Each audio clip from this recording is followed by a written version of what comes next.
Class 11 की physics का पहला चैप्टर हम पढ़ रहे हैं। इसका पहला लेक्चर आगे ही आ चुका है, तो अगर सेकेंड लेक्चर देख रहे हो तो पहला लेक्चर अगर नहीं देखा तो उसका लिंक मैंने डिस्क्रिप्शन में दे दिया है, तो सबसे पहले उसको देखो, फिर जाके इसको देखना, तब जाके सारी चीज़ें क्लियर हो जाएंगी। पहले लेक्चर में हमने ये पढ़ा था कि साइंस किसको बोलते हैं, फिजिक्स किसको बोलते हैं और उसको कैसे हम पढ़ते हैं, फिजिक्स की पढ़ाई कैसे करने वाले हैं, ये हमने पढ़ा था। और कुछ एक और चीज़ पढ़ी थी फिजिकल क्वांटिटी के बारे में, कि ये जो फिजिकल क्वांटिटी है ये क्या होती है, इसके बारे में हमने पढ़ा था। तो इसको हम देख लेते हैं कि फिजिकल क्वांटिटी क्या क्या होती है और क्या होती है, इसके बारे में अगर जान लेंगे तो पढ़ना ईजी हो जाएगा। समझ में आ रही बात? तो ये देखो फिजिकल क्वांटिटी, इसका नाम, क्वांटिटी किसको बोलते हैं, तो अमाउंट, अमाउंट को क्वांटिटी बोलते हैं, किसी भी चीज़ का अमाउंट। तो फिजिकल क्वांटिटी किसको बोलेंगे, तो नेचर की क्वालिटी, नेचर की क्वालिटी, नेचर की क्वालिटी, नेचर की क्या क्वालिटी हो सकती है जिसको हम मेजर कर सकते हैं, नेचर की वो क्वालिटी, इसके बारे में ऑलरेडी मैंने बताया हुआ है पर फिर से एक बार रिवाइज कर दे रहा हूँ ताकि सारी चीज़ें क्लियर हो जाएं। तो नेचर की वो क्वालिटी जिसको हम मेजर कर सकें, मेजर कर सकें, उसको बोलते हैं फिजिकल क्वांटिटी। इसका एग्जाम्पल भी दिया था, जैसे कि मैं लंबा हूँ या ये बोर्ड मेरे से लंबा है, तो ये जो लेंथ आई हमारी, लेंथ, ये हमारी क्या हो गई, फिजिकल क्वांटिटी। नेचर की ये क्वालिटी है ना, लंबाई, जिसको हम मेजर कर सकते हैं, लेंथ को, तो ये फिजिकल क्वांटिटी है, ये मैंने बताया था। लेकिन नेचर की कुछ ऐसी क्वालिटी भी होती है जिसको हम मेजर नहीं कर सकते, जैसे एंगर, कौन कितना गुस्सा है इसको मेजर नहीं कर सकते। समझ में आ रही है बात? कौन कितना हैप्पी है, खुश है, इसको भी हम मेजर नहीं कर सकते। तो नेचर की कुछ ऐसी क्वालिटी होती है जिसको हम मेजर नहीं कर सकते, उसको हम फिजिकल क्वांटिटी नहीं बोलेंगे। ठीक है। अब फिजिकल क्वांटिटी की ज़रूरत क्या है, तो किसी भी चीज़ को मेजर करेंगे तो ही तो उसको बनाएंगे या उसके बारे में बताएंगे। जैसे हमने न्यूटन के बारे में देखा था कि न्यूटन ने सेब के बारे में बताया था कि एप्पल गिर रहा है, अर्थ उसको खींच रही है। तो ये जितनी चीज़ें हैं उसको हम तभी बता सकते हैं जब नेचर की क्वालिटी को मेजर कर सकते हैं, और जिस क्वालिटी को मेजर कर सकते हैं उसका हमने क्या नाम दिया हुआ था, फिजिकल क्वांटिटी। अब चलो यहाँ तक तो क्लियर है कि हमने फिजिकल क्वांटिटी बना ली। अब देखो फिजिकल क्वांटिटी कितने तरह की हो सकती है, तो बहुत तरह की, नेचर की क्वालिटी बहुत तरह की हो सकती है। जैसे देखो मैंने ये बनाया अभी तुम्हारे सामने, ये एक लंबा सा बनाया ऐसे, ठीक है, और ये बना दिया एक, ठीक है। हाँ, अब देखो इसमें मैंने बोला, तुमसे पूछा क्वेश्चन कि बड़ा कौन, बड़ा कौन, तो अगर तुमने बोला कि ये बड़ा, तुमने कैसे देखा हुआ था, ऐसे देखा हुआ था कि ये तो लंबा है, इसकी लेंथ ज़्यादा है और इसकी लेंथ क्या है, कम है। तो ये जो लेंथ हुई, लेंथ ये अलग तरह की फिजिकल क्वांटिटी हो गई, फिजिकल क्वांटिटी। लेकिन किसी दूसरे से मैंने पूछा तो उसने बोला कि ये बड़ा है, तो मैंने पूछा रीजन, दिखने में तो ये लंबा दिख रहा है हमको और ये बहुत छोटा दिख रहा है, तो ये तो छोटा होना चाहिए। तो उसने बताया कि इसका, अगर हम इसको देखते हैं भारी, कि कितना भारी है, तो ये 1 kg आता है और ये 2 kg आता है। उसने बताया कि ये इससे ज़्यादा भारी है, इस वजह से ये बड़ा है। तो नेचर की एक और क्वालिटी हो गई भारी होना, और भारी होने को हमने क्या बोल दिया, मास, मास बोल दिया। समझ में आ रही है बात? तो नेचर की एक और क्वालिटी हो गई लेंथ, मास, ठीक है। अच्छा, अब ध्यान दो, नेचर की ये क्वालिटी लेंथ, मास तो हो गई। अब हमने इस रूम में, देखो रूम में हम रह रहे हैं, रूम में, और हमने टी शर्ट पहना हुआ है, टी शर्ट। लेकिन अगर किसी हिल स्टेशन में जाते हैं, हिल स्टेशन में, तो क्या हम टी शर्ट पहन सकते हैं, टी शर्ट पहन के नहीं रह सकते? तो आंसर है नहीं रह सकते। क्यों? क्योंकि वहाँ हमको क्या लगेगी, ठंडी लगेगी, हमको कोल्ड फील होगा। तो हम क्या बोलेंगे नेचर की इस क्वालिटी को, क्या डिफरेंस है यहाँ पे, टेम्परेचर, टेम्परेचर। तो टेम्परेचर भी एक अलग फिजिकल क्वांटिटी हो गई। इसी तरह से नेचर की और क्वालिटी ले लो, मास हो गया, लेंथ हो गया, टेम्परेचर हो गया। अब देखो, अब मैं बोल रहा हूँ, कितने देर से बोल रहा हूँ, तो क्या इसको टेम्परेचर से मेजर किया जा सकता है कि मैं कितने देर से बोल रहा हूँ, या मास से मेजर किया जा सकता है, या लेंथ से मेजर किया जा सकता है? आंसर है नहीं। उसके लिए किस चीज़ की जरूरत पड़ी, उसका नाम हमने दे दिया टाइम। ये तो ये 4 फिजिकल क्वांटिटी हो गई, और आगे हमने बढ़ाया इसमें 4 फिजिकल क्वांटिटी हम जानते थे। अब एक और फिजिकल क्वांटिटी हो गई हमारी इलेक्ट्रिक करंट। ठीक है, मैं नाम लिख दे रहा हूँ, उसके बाद बता रहा हूँ सारी चीज़ों का। इलेक्ट्रिक करंट हो गया, फिर से क्या हो गया, amount of substance, amount of substance, substance, और एक हो गया हमारा फिजिकल क्वांटिटी जिसको हम बोलते हैं, रुको, luminous intensity. Luminous intensity, intensity, ठीक है। ये हमारी जो फिजिकल क्वांटिटी जो हमने यहाँ पे अभी लिखा हुआ है, इसको हमने नाम दिया कि ये फंडामेंटल है। फंडामेंटल का मतलब कि इनको एक दूसरे के फॉर्म में एक्सप्रेस नहीं किया जा सकता। अब ध्यान दो मैं क्या बोलना चाह रहा हूँ। क्या एक चीज का लेंथ बड़ा है, क्या उसको मास में मेजर कर सकते हैं, उसका भारी हम बता सकते हैं? आंसर है नहीं। लेंथ को तो लेंथ ही में हम बता सकते हैं, मास को मास में बता सकते हैं। टेम्परेचर को कभी हम चाह के भी मास में नहीं बता सकते कि ये टेम्परेचर हम इतना ठंडा है तो इसका मास इतना ज़्यादा होगा। ये सारी चीज़ें जो नेचर की क्वालिटी हैं, ये एक दूसरे से इनका कोई रिलेशन नहीं है। इस वजह से इनको बोल दिया गया कि यही फंडामेंटल है। ये सारी क्वालिटी जो क्वालिटी है नेचर की, ये इनको बोल दिया हमने फंडामेंटल क्वांटिटी। अब ध्यान दो, एक तो हमने लेंथ देखा था किसी भी चीज़ का, एक हमने मास देखा, एक हमने टेम्परेचर देखा, फिर हमने टाइम देखा। अब ये इलेक्ट्रिक करंट क्या होता है, तो ध्यान दो, एक एटम होता है, ठीक है, और एटम को जब भी रब करते हैं तो एटम के अंदर, हम प्रीवियस क्लास में पढ़ चुके हैं कि एटम के अंदर इलेक्ट्रॉन होता है, और ये इलेक्ट्रॉन एक जगह से दूसरी जगह ट्रांसफर होता है, चल सकता है। तो जब इलेक्ट्रॉन चलता है एक जगह से दूसरी जगह, तो जो चीज़ बनती है उसको बोलते हैं इलेक्ट्रिक करंट। इसको भी हम मेजर कर सकते हैं। इलेक्ट्रॉन जब चलता है तो उसका भी कुछ इफेक्ट होता है, और उस इफेक्ट को हम मेजर करके और उसका नाम हम दे देते हैं इलेक्ट्रिक करंट। तो ये एक अलग तरह की नेचर की क्वालिटी हो गई। ये हमको ठंडे स्टॉर्म में देखने को मिलता है, जब भी बिजली कड़कती है, लाइट आती है, तो यहाँ पे ये फिनोमिना हमको देखने को मिलता है। घर में हमारे लाइट आती है, तो ये चीज़ें उससे हमने सीखी हुई है, तो इसका नाम दे दिया हमने इलेक्ट्रिक करंट। अब एक और चीज़ है amount of substance. Amount of substance मतलब कि इसका मतलब क्या है कि कोई भी बॉडी है, कोई भी बॉडी है, उसके अंदर कितना सब्सटेंस है, कितना सब्सटेंस है, कितना मैटर है, कितने मॉलिक्यूल है। तो इसको मेजर करने के लिए हमने एक नई चीज बनाई, इसका नाम था amount of substance. Amount of substance. अब ध्यान दो, अमाउंट ऑफ सब्सटेंस को हम कैसे कैलकुलेट करते हैं, तो इसमें बहुत सारे मॉलिक्यूल्स होते हैं, मॉलिक्यूल्स, ठीक है, और मॉलिक्यूल्स के नंबर को हम बताते हैं, नंबर को बताते हैं, एटम के नंबर को बताते हैं कि कितने मॉलिक्यूल्स, कितने एटम ये हमारे प्रेजेंट है किस चीज़ में, तो इसको हम बोलते हैं अमाउंट ऑफ सब्सटेंस।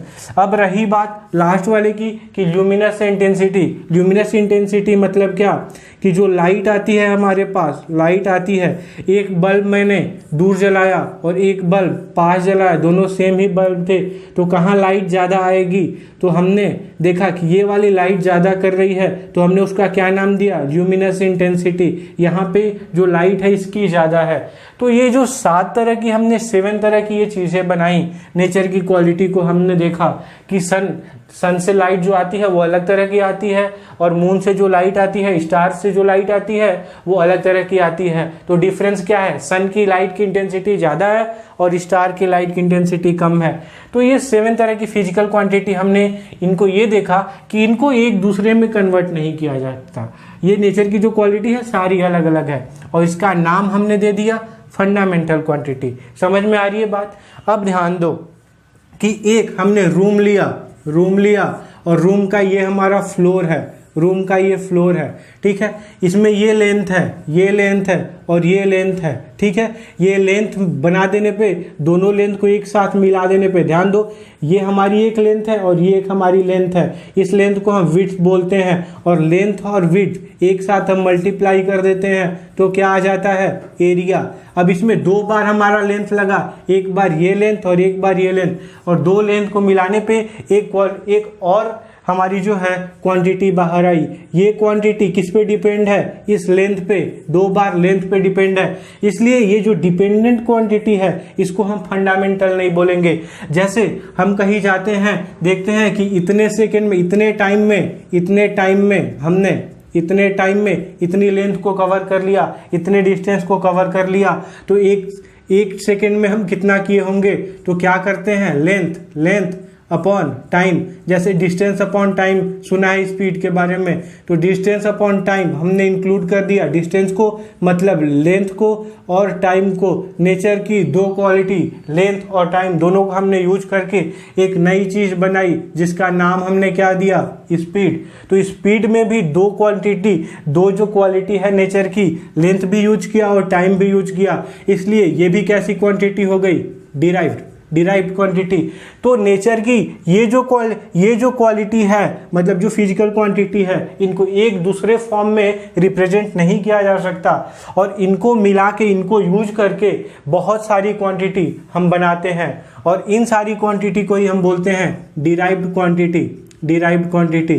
तो फंडामेंटल क्वांटिटी समझ में आ गई, 7 होती हैं, length, mass, temperature, time, electric current, amount of substance, luminous intensity. तो इसके बारे में फंडामेंटल क्वांटिटी का डेफिनेशन हम लिखते हैं, इसके बाद डिराइव्ड क्वांटिटी का लिखेंगे और फिर देखते हैं आगे। फंडामेंटल क्वांटिटी का डेफिनेशन लिख लो, फंडामेंटल क्वांटिटी। तो इसमें लिखेंगे the quality of nature NATURE, nature which cannot be expressed in the terms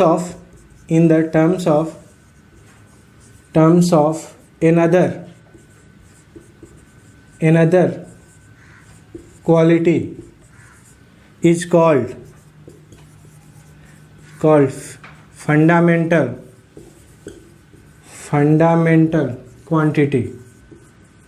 quantity. समझ में आ रही है बात? नेचर की वो क्वालिटी जिसको हम किसी और क्वालिटी के टर्म में, किसी के फॉर्म में एक्सप्रेस नहीं कर सकते, वही फंडामेंटल क्वांटिटी बोली जाती है। इसमें लिखते हैं there are 7 types of fundamental quantity.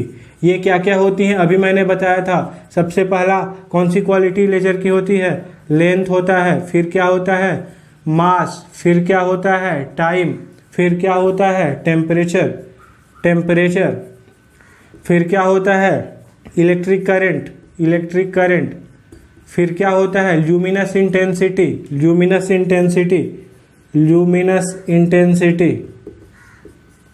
फिर क्या होता है, ल्यूमिनस इंटेंसिटी के बाद अमाउंट ऑफ सब्सटेंस। तो ये जितने तरह के हमारी क्वालिटी होती है नेचर की, इनको बोलते हैं फंडामेंटल क्वांटिटी। बात समझ में आ रही है? अब देखो बहुत सारी, ये फंडामेंटल क्वांटिटी हो गई। अब दूसरी आती है, दूसरे टाइप की क्वांटिटी होती है जिसको बोलते हैं डिराइव्ड क्वांटिटी। तो डिराइव्ड क्वांटिटी क्या होती है इसके बारे में लिखते हैं, derived quantity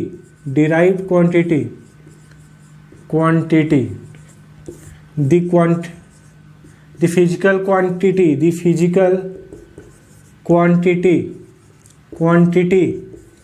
which can be expressed in the form of fundamental quantity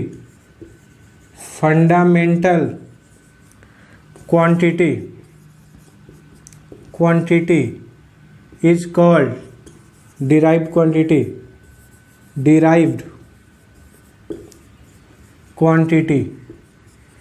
इसका क्या एग्जाम्पल है, स्पीड ले लो और क्या ले सकते हैं, एरिया में 2 लेंथ होती है, वॉल्यूम में 3 लेंथ होती है। तो ये जितनी भी सारी चीज़ें हैं ये हमारी डिराइव्ड क्वांटिटी हैं, जिसको हम किसी और फंडामेंटल क्वांटिटी के टर्म्स में, किस फॉर्म में एक्सप्रेस कर सकते हैं। बात समझ में आ रही है? तो ये डिराइव्ड क्वांटिटी हो गई। अब ध्यान दो, अब एक और चीज़ आती है कि इन क्वांटिटी को हम मेजर कैसे करेंगे। तो मेजर कैसे करेंगे, जिस चीज़ से मेजर करते हैं, ध्यान दो, अगर एक लेंथ है यहाँ से यहाँ, हमको मेजर करना है। यहाँ से जो डिस्टेंस हम कवर करते हैं उसको हम लेंथ बोलते हैं। अगर उसको मेजर करना है तो करने का क्या तरीका था, तो पहले इसको साइंटिस्ट क्या करते थे, जो छोटे लोग थे उन लोगों ने क्या किया कि एक टुकड़ा लिया, ठीक है, एक लंबा सा टुकड़ा लिया किसी भी चीज़ का, लोहे का, लकड़ी का, और बोल दिया कि ये जो लेंथ है अब इसी से हम इस लेंथ को कंपेयर करेंगे। ध्यान से इस बात को समझो कि एक छोटा सा लेंथ ही लिया और इससे इसको क्या किया, कंपेयर किया इस बड़े वाले लेंथ को। तो ये मान लो इसमें 3 टाइम्स में आया, 3 टाइम्स में, ठीक है। तो एक छोटे से लेंथ को इन्होंने कोई भी नाम दे दिया, जैसे नाम दे दिया कि ये क्या है, मीटर है, और कितना मीटर है, 1 मीटर। तो ध्यान दो कि ये 1 मीटर इस लेंथ को बोल दिया और इससे इसको 3 बार कंपेयर किया, ये इसके 3 टाइम्स आता था, तो इसकी लेंथ क्या हो गई, 3 मीटर। तो ये जो कंपेरिजन करते हैं, ये जो क्वांटिटी, ये जो फिजिकल क्वांटिटी है, इस फिजिकल क्वांटिटी को हमने मेजर करने के लिए इसी फिजिकल क्वांटिटी से कंपेयर कर दिया, और कंपेयर करने के लिए जिस चीज़ का यूज किया, जिसका नाम हमने जो दिया कंपेरिजन करने के लिए, उसी को हम क्या बोलते हैं, यूनिट उसी को बोलते हैं। अब ध्यान दो, हर एक फिजिकल क्वांटिटी के लिए अलग अलग चीज़ें हमने बनाई। आगे देख लेते हैं हम कि कैसे कंपेयर करते हैं, फिर यूनिट का डेफिनेशन हम लिखेंगे यहाँ पे। तो देखो, अगर लेंथ थी, तो लेंथ के लिए हमने एक छोटा सा टुकड़ा ले लिया, छोटा सा टुकड़ा लोहे का ले लिया, और इसको क्या बोल दिया, ये आज से कितना कहा जाएगा, 1 मीटर। तो लेंथ की यूनिट क्या हो गई, मीटर। बात समझ में आई है। इसी तरह से कोई भी चीज़ कितनी भारी है, तो एक छोटा सा लोहे का टुकड़ा लिया और बोल दिया इस छोटे से टुकड़े को कि आज से इसको क्या बोलेंगे, 1 kg। तो kg किलोग्राम इसकी यूनिट हो गई, किलोग्राम। समझ में आ रही है बात। ठीक इसी तरह से अगर हमने टाइम को लिया, तो टाइम को हमने मेजर करने के लिए क्या किया कि अर्थ एक बार सनराइज होता था और फिर सन सेट होता था और फिर सनराइज होता था। तो बोल दिया कि यहाँ से एक बार में सन, ये देखो अर्थ सन, यहाँ से अगर ये हमारा सनराइज का टाइम है, यहाँ से राइज हुआ और फिर जब राइज होगा तो उस बीच का जो टाइम होगा, इसका इन्होंने नाम दिया कि इसको क्या बोलेंगे, 24 आवर्स। तो ये जो आवर्स हुआ, बाद में आवर्स को और छोटा कर दिया गया, 60 पार्ट कर दिया गया और 60 पार्ट कर दिया गया, तो लास्ट में सेकेंड बना। तो ये आवर्स है, ये सेकेंड्स हैं, ये टाइम के इंटरवल को काट के बनाया गया टाइम को ही मेजर करने के लिए। तो ये जो हुआ वो हमारा आवर या सेकेंड, ये हमारी क्या हो गई, यूनिट। ठीक इसी तरह से टेम्परेचर को कैसे बनाया हमने क्या लिया, वाटर लिया, पानी, और पानी में देखा हमने कि इसका टेम्परेचर, जैसे ही किसी एक जगह पे ऐसे जाते थे जहाँ पे ये आइस में कन्वर्ट हो जाता था, और कुछ जगह पे ऐसे जगह पे जाते थे जहाँ से ये वेपर बनने लगता था। तो हमने बोला कि ये जहाँ पे आइस बनता है इसको हम 0 बोल देंगे, और वेपर जहाँ पे बनता है इसको हम 100 बोल देंगे। तो इसके बीच, इसको हमने, जो साइंटिस्ट थे उनका नाम सेल्सियस था, तो ये 0 सेल्सियस जो हो गया, 0 डिग्री इसके आगे लगाते हैं, तो ये डिग्री सेल्सियस जो हुआ वो टेम्परेचर का यूनिट हो गया। बात समझ में आ रही है। इसका हमने 100 पार्ट कर लिया और हर एक पार्ट की वैल्यू 1 डिग्री सेल्सियस हो गई। तो ऐसे हमने टेम्परेचर को मेजर करने के लिए यूनिट बनाया। अब ये 4 चीज़ें तो हो गई। अब देखो, अब 5वीं आती है इलेक्ट्रिक करंट। तो इसकी यूनिट हमने कैसे बनाई, तो हमने देखा कि हमने कोई भी वायर लिया, कोई भी मेटल लिया, और इसमें देखा कि इलेक्ट्रॉन इधर से इधर जाते हैं। तो हमने देखा कि 1 सेकेंड में यहाँ से जितने इलेक्ट्रॉन पास हो जाते हैं, 1 सेकेंड में जितने इलेक्ट्रॉन पास हो जाते हैं उसको हमने बोल दिया कि वो क्या है, एम्पियर 1 एम्पियर है, जितने इलेक्ट्रॉन 1 सेकेंड में पास हो जा रहे हैं। तो इस तरह से इलेक्ट्रिक करंट की हमने यूनिट बनाई। ठीक है, अब ध्यान दो, इसके बाद आता है अमाउंट ऑफ सब्सटेंस।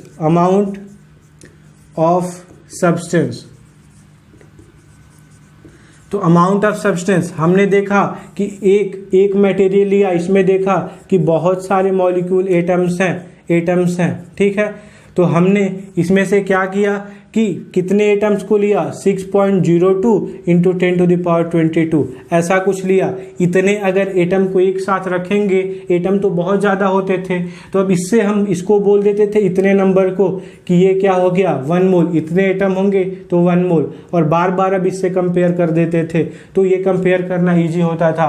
तो ये जो 1 मोल हो गया वो इसका यूनिट हो गया, मोल से मेजर करते हैं अमाउंट ऑफ सब्सटेंस को। अब रही बात कि ल्यूमिनस इंटेंसिटी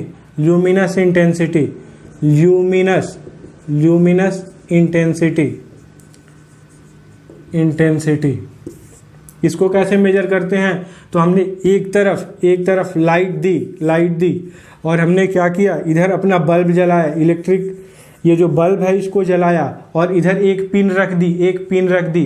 अभी हम देखते थे तो इधर यहाँ पे पिन रख दी तो इधर इस पे इसकी परछाई शैडो पड़ती थी। ये कार्डबोर्ड रखा था यहाँ पे पतला सा, और यहाँ पे बल्ब जलाया था तो इसकी परछाई जो थी इस पे इधर से दिखती थी। अब हमने क्या कर दिया कि इधर कैंडल्स जलाना स्टार्ट कर दिया। कैंडल्स हमने देखा एक कैंडल जलाया तो इसकी परछाई यहाँ पे कुछ कम दिखी, क्योंकि इधर भी लाइट बढ़नी स्टार्ट हो गई। पहले इधर बिल्कुल लाइट नहीं थी, सिर्फ ये लाइट, यहाँ पे कार्डबोर्ड और यहाँ पे पिन था तो इधर इसकी शैडो दिखती थी। हमने लाइट यहाँ पे कैंडल लगाना शुरू कर दिया, एक लगाया, ये लाइट इधर शैडो इसकी थोड़ी कम हुई, 2 लगाया, हमने 3 लगाया, और हमने देखा कि 10 कैंडल लगाने पे ये शैडो बिल्कुल नहीं दिखती, मतलब इधर की लाइट और इधर की लाइट इक्वल हो गई। तो यहाँ से हमने इसकी यूनिट बना दी कैंडेला इससे, तो इंटेंसिटी की यूनिट क्या हो गई, कैंडेला। समझ में आ रही है बात? तो इस तरह से सारी चीज़ें कर करके हमने और अपनी यूनिट बना रखी है। तो यूनिट हम क्या देख रहे हैं, बेसिकली यूनिट क्या होती है, unit is the that physical quantity which is compared to the physical quantity. देखो इसके बारे में लिख लेते हैं, यूनिट क्या है, unit is that basic physical quantity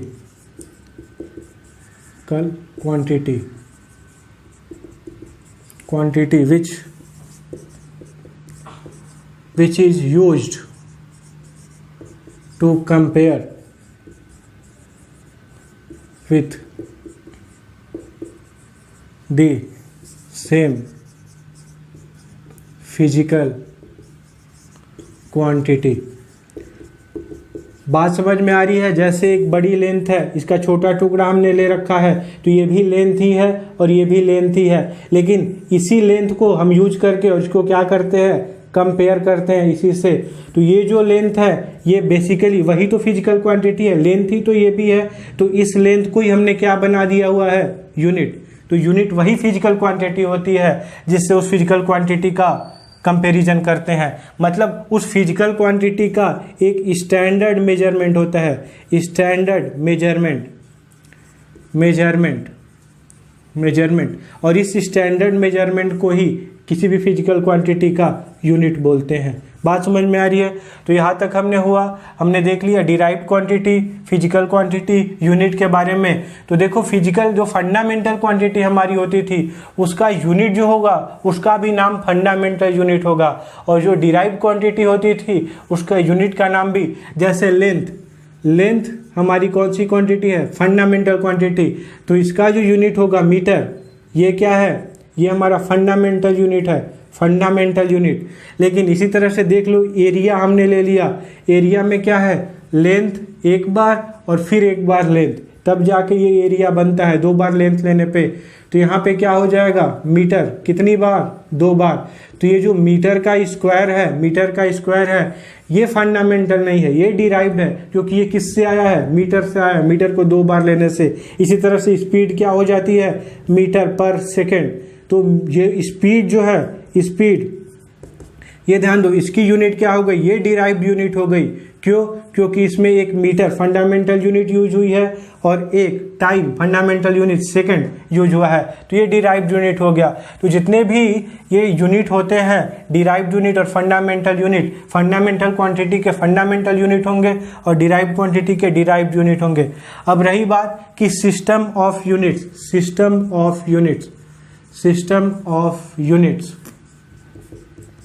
system of units किसको बोलते हैं? तो ध्यान दो कि हर एक फिजिकल, बहुत सारी फिजिकल क्वांटिटी है, तो इसका हम complete set of units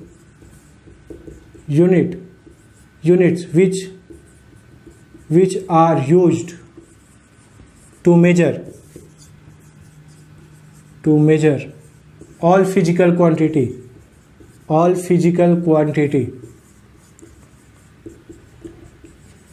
is called system of units. बात समझ में आ रही है? फिजिकल क्वांटिटी तो बहुत सारी है और सबको हमको मेजर करना है, तो एक सेट चाहिए यूनिट का, जैसे लेंथ का मीटर, टाइम का सेकंड, ठीक है ना, ऐसे ही टेम्परेचर का सेल्सियस। तो ये एक सेट जो बना हर एक फिजिकल क्वांटिटी का, इसको क्या बोलते हैं? System of units. ये सिस्टम ऑफ यूनिट्स भी बहुत तरह के होते हैं, लेकिन वो हम अगले लेक्चर में पढ़ेंगे। वीडियो को ज़्यादा से ज़्यादा बच्चों तक शेयर करो। मिलते हैं अगले वीडियो में।